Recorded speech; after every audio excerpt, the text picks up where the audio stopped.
que el dominio conservador era totalmente de la mano con la Iglesia Católica y con la sociedad costumbrista. Y por eso, en esta otra caricatura, pueden ver ustedes cómo se burla del gabinete ministerial y cómo se negociaba a espaldas en Colombia. Y acá quiero leerles algo precisamente sobre este presidente José Vicente Concha, que era conservador, muy cercano a la iglesia y que le tocó gobernar en esos 4 años de la Primera Guerra Mundial. Dice: y sin embargo, a pesar de la influencia clerical y tal vez por un milagro de la misma divina providencia, no solo subsistieron, sino que prosperaron los institutos de educación laica desde la primaria hasta la universitaria, en coexistencia pacífica con colegios y universidades religiosos, que en sus niveles más altos, seminarios y universidades, eran regentados por los jesuitas, así escogidos por el dedo infalible de Monseñor Herrera Restrepo. Ocuparon sucesivamente la presidencia José Vicente Concha y Marco Fidel Suárez, fogoso orador parlamentario el uno y sentimentalmente, románticamente antinorteamericano, y castizo escritor el otro. O sea, José Vicente Concha se distingue de Marco Fidel Suárez y de Peronero Espina en que no se la iba muy bien con Estados Unidos, o sea, antinorteamericano. Mire que es muy raro ver un presidente que es antinorteamericano, aunque sí era muy católico. Y Marco Fidel Suárez, gramático y teocrático, y pro norteamericano a ultranza. Su lema de gobierno fue el de Respais Polum, mirar a la estrella polar que se levanta al norte, futura reina del mundo, reciente vencedora en la guerra europea del 14 al 18, y ya dueña de las islas del Caribe y de la América Central y de las Filipinas al otro lado del mundo, los escombros del desmantelado imperio español, y enredados ambos, Concha y Suárez, en la ya envejecida y más que todo protocolaria disputa sobre la indemnización del gobierno de los Estados Unidos por la toma de Panamá, en donde el canal, ya exclusivamente norteamericano, acababa por fin de inaugurarse. Se negociaban tratados que iban y venían, rechazados por el Congreso de aquí o por el de allá. El gobierno norteamericano oscilaba entre la inclinación a pedir las excusas que los colombianos reclamaban,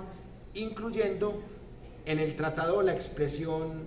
sincere regret, y el susto al expresidente Theodore Roosevelt, responsable del robo, que ante tal exigencia montaba en cólera patriótica.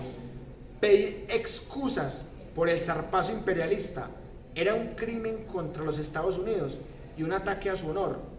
El gobierno colombiano oscilaba por su lado entre la codicia y la indignación nacionalista, y el Congreso estaba agriamente dividido al respecto. Hubo que esperar a que Roosevelt muriera en los Estados Unidos y a que en Colombia el presidente Suárez fuera expulsado de la presidencia por las violentas acusaciones de corrupción del entonces joven y ya virulento tribuno parlamentario Laureano Gómez, futuro jefe del conservatismo, y se aprobó así, mediante el pago a Colombia de 25 millones de dólares, el tratado Urrutia-Thompson, que regularizaba las relaciones entre Colombia y Estados Unidos, cuya inmediata consecuencia fue la llamada danza de los millones, porque para la época y para un pequeño país como era este, 25 millones eran muchos millones, en un callado tesoro del dorado de las leyendas chipchas y españolas de los tiempos de Jiménez de Quesada. Bueno, acá podemos notar que en Colombia había que ganarse primero la Iglesia Católica, porque miren ustedes,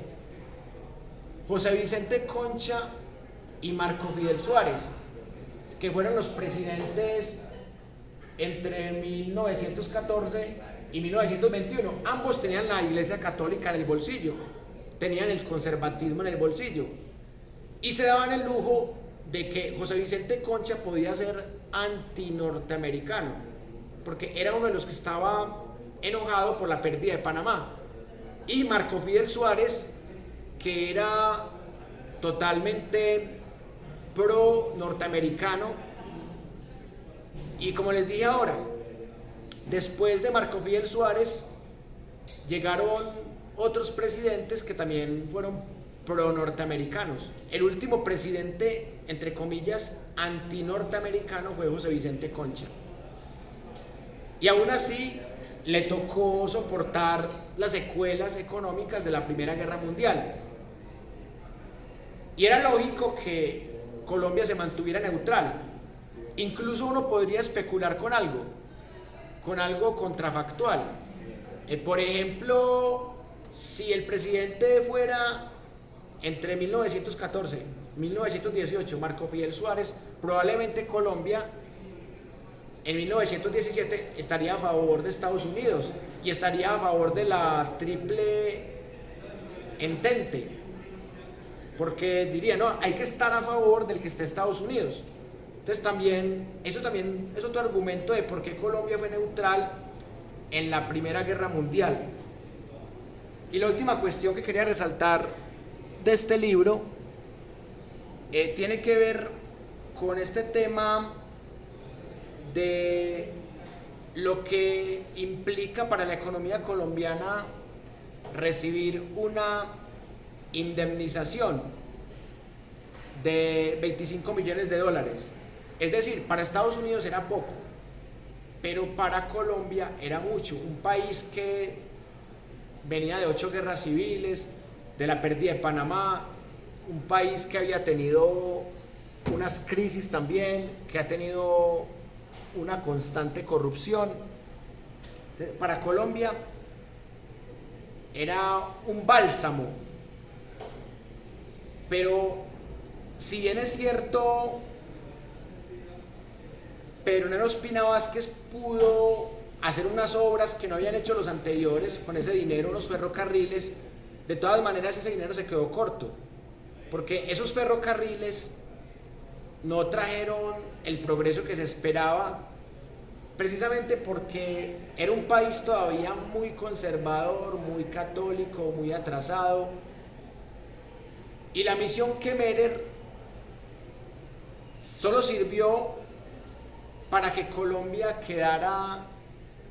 más embargada con la forma de Estados Unidos. La misión Kemerer fue meter a Colombia en ese hueco, y por eso Colombia no ha podido salir de ahí, y eso lo vamos a ver con muchos ejemplos más adelante. Vamos a ver, por ejemplo, cómo Colombia quedó empeñada con la prosperidad democrática de Enrique Olaya Herrera, cómo quedó empeñada en la Segunda Guerra Mundial cuando se monta el mismo López Pumarejo, porque él trata de hacer unos cambios laborales, hasta cierto punto lo logra, pero López Pumarejo, cuando se ve obligado a renunciar, pierde el poder el liberal, y los conservadores siguen manteniendo esa hegemonía de Estados Unidos. Laureano Gómez Castro, que era simpatizante nazi, termina volteándose para Estados Unidos. Entonces van a ver ustedes que la historia de Colombia es como la repetición de lo que podríamos llamar técnicamente un patio trasero. Para terminar esta primera parte de la clase, quiero compartirles unas reflexiones especiales sobre un personaje que vale la pena profundizar, que es Rafael Uribe Uribe. Un personaje que fue bastante polifacético, porque el tipo hizo parte de guerras civiles, fue profesor, fue escritor, fue intelectual, fue el único parlamentario liberal en una época en la que solamente había parlamentarios conservadores. Entonces quiero que le dediquemos un capítulo especial